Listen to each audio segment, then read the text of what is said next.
Hey, how are you? We're back with another episode, and this one is called Courtesy Counts. When I was coming up, we had a saying in our community when someone would, be getting out of line or getting a little rude or insensitive. We would say, mind your manners. And you would apologize for that. And you would, say, I'm sorry, forgive me, or please excuse me.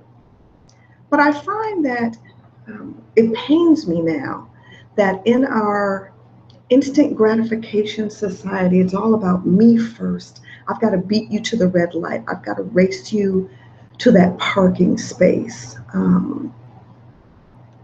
We've forgotten about common courtesy. And let me tell you what started this for me.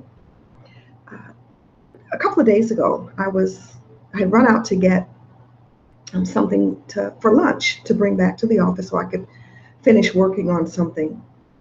And the way I had to turn to get into the far right lane to go back to my office at a busy intersection, there were a lot of cars. And I managed to turn into the middle of three lanes, but that lane went straight. Now, I had my blinker on for a long time, several car lengths, in fact.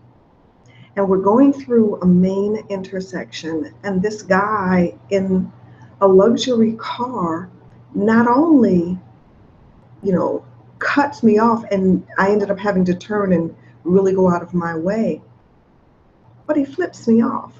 And I really had to remember that my mama raised me right, because the old Marsha would have been all over him in his bumper until I got him to pull over, and we would have been, as we used to say, humbugging, which is unprofessional, not at all ladylike, and it's just not good courtesy.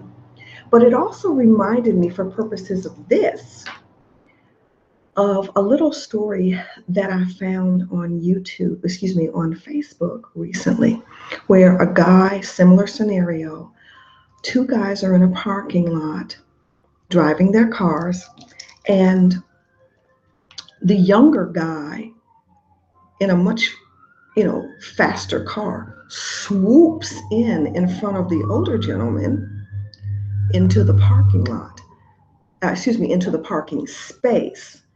And he's had some words and he's doing these obscene gestures, and it's just not a good situation. These are both businessmen. They're both dressed in their professional attire, and it's about a parking space in an office complex. Well, interestingly enough, the older man says, because he has the last laugh, the moron who was so rude to me in the parking lot has finally arrived for his interview with me.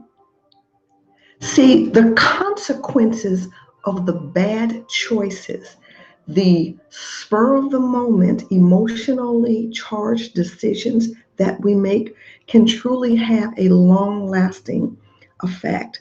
Who would have thought that the very person that he flipped off and insulted and cursed out and just overall was rude to would be the very person with whom his future at that company lies? You have to be careful. So please, ma'am, and please, sir, it's not going to kill you if someone cuts in front of you. They may be on their way to an emergency call. Who knows? It doesn't matter. Sometimes, uh, whether you attribute it to the Lord or just fate or just in general circumstances, it may be keeping you, when somebody cuts you off, not all the time, but it may be keeping you from getting to that place that might be an accident or might be a spot that you don't need to be in right then. And so I guess the point is, don't be in such a hurry that you have to be rude and ill-mannered and, above all, unprofessional. Courtesy really does count. And if it doesn't in your world, it should. So start today. No time like the present. So I hope this has been helpful. I love sharing these with you. And I just ask that you would subscribe to our channel so you'll always be aware of updates that we have. And go to our website, sign up. And as always, I wish you a wonderful day and blessings.